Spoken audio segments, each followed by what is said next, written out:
waxaa halkan idinku soo dulmari doonaa qodobadii ay sanatarada sharafta leh soo jeediyeen in lagu kordhiyo hindisa sharciyeedka.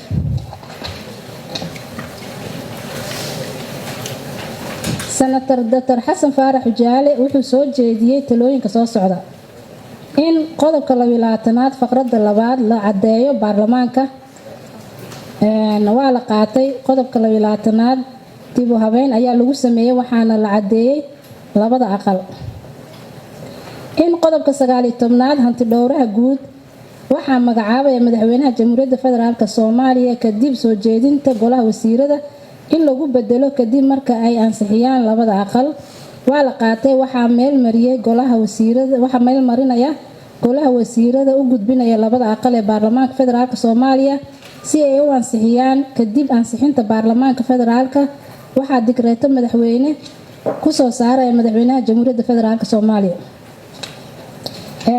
qodobka 3aad oo soo jeediyay senatarka in qodobka 21aad laga saaro meesha hooskiisana lagu bedelo qodobka 22aad maadaama ay yihiin laba qodob oo isku dhow. waa la qaatay. habraaca xilka qaadista ee ku xusan 22 waa la tiray iyadoo lagu bedelay siyaabaha xilwaayida laguna soo daray faqrado laga soo tiray qodobka 22aad. 4 in qodobka 22aad faqradiisa koowaad uu arko in hay-adda hantidhowruhu baaro inay dacwad kasoo gudbin karin maadaama soo eedeynta uuna xaq u leeyahay dacwadda kasoo gudbin karin maadaama soo eedeeyaha uuna xaq u yeelan karin inuu dacwadda gudbiyo. sidaas daraadeed in loo bedelo faqradda sidan: gudiyada maaliyadda labada gole si dhexdhexaadnimo, xirfad iyo dhowrista mas'uuliyadda qarannimo ku dheehan tahay waafaqsan xeerarka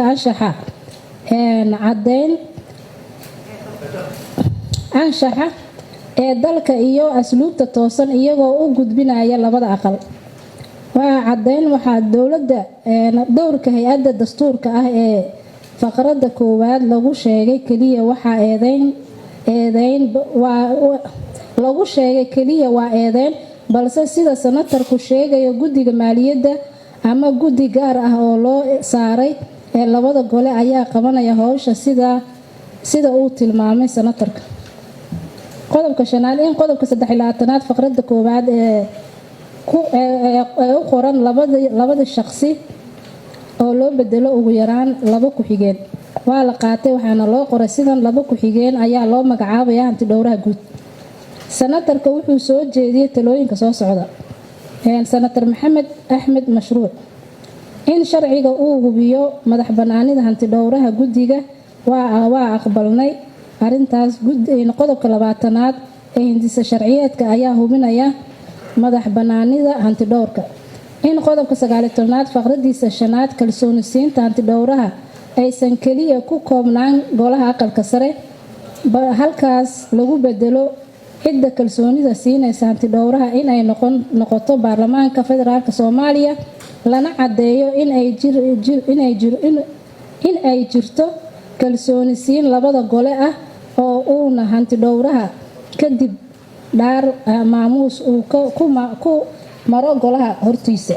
cadeyn faqradda uu senatarku tilmaamayo waxay ka hadlaysaa maamuusida dhaarta uu marayo hanti dhowraha inta uusan bilaabin shaqada xafiiska.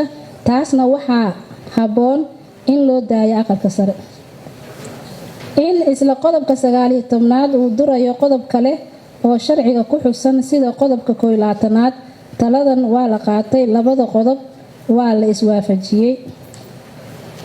in qodobka 21aad faqradiisa koowaad xarafka da gabi ahaanteeda la bedelo loona bedelo sida tan: hanti dhowraha guud ee qaranka waxaa kalsoonida kala laaban kara baarlamaanka federaalka Soomaaliya. taladan waa la tixgeliyey. qodobka 21aad iyo 22aad dib u habeyn ayaa lagu sameeyay. senator Xuseen Sheekh Maxamuud wuxuu soo jeediyey talooyinka soo socda: in eray bixinta uu sharcigan tix raacayo ee ah dastuurka Jamhuuriyadda Federaalka Soomaaliya lagu bedelo dastuurka ku meel gaarka ah. waa la qaatay. guddigu waxay isla qaateen in dastuurka jamhuuriyadda federaalk soomaaliya lagu bedelo dastuurka ku-meel gaarka ah ee jamhuuriyadda federaalk soomaaliya. In qodobka labaad in lagu xuso sharcigan xiriirka heerka dowlad goboleedyada iyo xafiiskan maadaama uu imaan doono dhaqaale ay dowlad goboleedyada ay isticmaali doonaan taasoo heer federaal ah maadaama qodobka 114 dastuurka uu siinayo in labada heer ee dowladda ay samaysan karaan xafiisyo hantidhowr sidaas daraaddeed muhiim tahay in la kala qeexo xiriirkooda. Sharciga ayay ku jirtaa talada sanatarka. Taladani waxay ku xusan tahay qodobka 30aad ee hindisa sharciyeedka. 3 in la qeexo hantida heer federaal isticmaashay habraaca uu marayo xafiiska hantidhowrka si uu u baaro. Sharcigan ayay ku dhex jirtaa qodobka 9aad iyo 10aad iyo qodobo kale ee hindisa sharciyeedkan ayaa tilmaamaya habraaca uu marayo marka uu hantidhowraha wax baarayo. 4 in habraaca magacaabista hantidhowraha loo maro habraac daahfuran oo ay golaha wasiirada u saaraan guddi la hayeysiiyey kadibna dadka liiska gaaban ee show liiska kusoo baxa loo gudbiyo baarlamaanka federaalk soomaaliya kadib halkaas lagu go'aamiyo ugu dambeyn madaxweynuhu dekreeto kusoo saaro. Sharciga ayaa xusaya taladan qodobka 19aad dib ayaa loogu sameeyey. In lagu noqdo qodobka 19aad ee magacaabista hantidhowraha guud ee qaranka loona cuskado markii la magacaabo qodobka 114 ee dastuurka ku-meel gaarka isagoo sheegaya in aan loo cuskan karin qodobka 117 ee dastuurka ku-meel gaarka maadaama uu qodobkan ka hadlayo magacaabista. qayb ahaan waa la tixgeliyey. Qodobka 19aad ayaa lagu sameeyey shaqaalaha iyo saraakiisha hantidhowrka qaybtaas ka kala socota. 6 in qodobka 23aad ee ka hadlaya ku-xigeenada hantidhowraha inay habboon tahay in ay maraan habraacii lagu keenay hantidhowraha guud ee qaranka. Sidoo kale qodobka 24aad xilka qaadista ku-xigeenada hantidhowraha guud loo maro isla habraaca si qodobkan ugu hor imaanaynin qodobka 21aad waa la qaatay. Sida hantidhowraha guud lagu magacaabo ayaa ku xigeenadiisana lagu magacaabaya.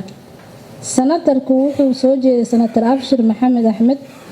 Sanatarku wuxuu soo jeediyey talooyinka soo socda in meel kastoo hindisa sharciyeedka ku qoran tahay baarlamaanka lagu cadeeyo labada aqal ee baarlamaanka federaalk soomaaliya waa la qaatay. Guddiga ayaa isku raacay inay qaataan taladan. 2 in qodobka 4aad faqradiisa 2aad warbixinta hantidhowraha guud lagu ekeeyo kaliya in uu u gudbin karo baarlamaanka federaalk soomaaliya labadiisa gole aan lagu darin madaxweynaha jamhuuriyadda federaalk soomaaliya. qayb ahaan waa la qaatay. Waxaa lagu daray haddii aysan warbixintu wax xiriir ah la lahayn madaxweynaha iyo ra-iisul wasaaraha. isla faqradan waxay xusaysaa in hantidhowraha guud uu yahay xafiis madax bannaan haddii loo gudbinayo waxay la socotaa su-aashii 2aad ee Sanatar Abshir. in isla faqradan xusaysaa hantidhowraha guud uu yahay xafiis madax bannaan haddii loo gudbiyo lagu xiraa shuruud ah haddii warbixinta wax xiriir ah aan la lahayn madaxweynaha jamhuuriyadda federaalk soomaaliya. Sidoo kalena in laga dhigo mid ikhtiyaar ah uu hantidhowruhu haddii uu doono uu gudbin karo warbixinta labadiisa xafiis ee madaxweynaha iyo ra-iisul wasaaraha. In qodobka 5aad faqradiisa 1aad xarafka ba lagu soo kordhiyo in uu sameeyo hantidhowris madax bannaan dhammaan xafiisyada dowladda federaalk ee markasta ee uu go'aansado. taladani way ku jirtaa sharciga qodobka 6aad faqradiisa 12aad ayay ku caddahay. In isla qodobka 5aad faqradiisa 5 dowladda federaalk maadaama warbixinta howlaha hantidhowrka dalka la siiyo baarlamaanka federaalk oo ah laanta korjoogtada oo aan loo baahnayn in la xuso madaxda dowladda federaalk. taladan lama qaadan haddii aysan warbixintu qusaynin waa la siinayaa madaxda dowladda federaalk. shan in la xuso in hantidhowrka guud ee qaranka warbixinta uu siinayo baarlamaanka federaalka laga dhigo warbixin kala madax bannaan maadaama aysan meesha ku cadayn in hantidhowrka guud uu ka hor akhrin doono warbixinta labada gole iyagoo wadajir ah. waa la qaatay. guddiga wuxuu isku raacay in ay qaataan taladan laguna daro qodobka 4 faqradiisa 2 waxaana loo qoray sidan, wuxuuna warbixintiisa si kala madax bannaan ugu gudbinayaa labada gole ee baarlamaanka federaalka Soomaaliya. 7 in isla qodobka 5 faqradiisa 1 xarafka x in kaalmo xirfadeedka iyo talo bixinta ee uu hantidhowrku siinayo dhigooda maamul goboleedyada inuu u maro habraac kala gooni ah si isqabqabsi u imaanin. taladan lama qaadan. arrinka waa farsamo, marna si wadajir ah ayuu siin karaa, marna si gooni ah, hadba baahida ayay ku xirnaan doontaa. 8 in xiriirka hantidhowrka uu la sameynayo dowladaha xubnaha ka dowladda federaalka uu yeesho habraac qoran. taladan sharciga ayay ku jirtaa. waxaa faahfaahinaya qodobka 3 ee hindisa sharciyeedka. 9 in qodobka 6 faqradda ta in lagu daro in hantidhowruhu awood u leeyahay in uu baari karo hay-adaha iyo shirkadaha ay dowladda xiriir la leedahay, gaar ahaan hay-adaha dowladda siiso qarashaadka iyo kuwa xiriirka maaliyadeed dhex maray. waxay ku caddahay taladan sharciga. waxaa la baaray mashruuca ay dowladda leedahay. waxaa la baarayaa waa meeshaas. mashruuca ay dowladda leedahay lama baarayo hay-ad ajnabi ah, balse mashruuca ay qandaraaska ku qaadatay wixii maamul ah ayaa baaraya guddiga qandaraaslayaasha iyo iibka. 10 isla sanatarku wuxuu soo jeedin qodobka 22 xilka qaadista hantidhowraha laga dhigo mid madax bannaan oo xilka ka qaadi kara kaliya baarlamaanka federaalka Soomaaliya. sidoo kale xafiiska hantidhowraha guud ee madax bannaanidiisa ay tahay waajib. taladan waa la tixgeliyey qodobka 22 iyo 22 dib u habeyn ayaa lagu sameeyey. 11 in isla qodobka 22 faqradda 1 in laga dhigo cidda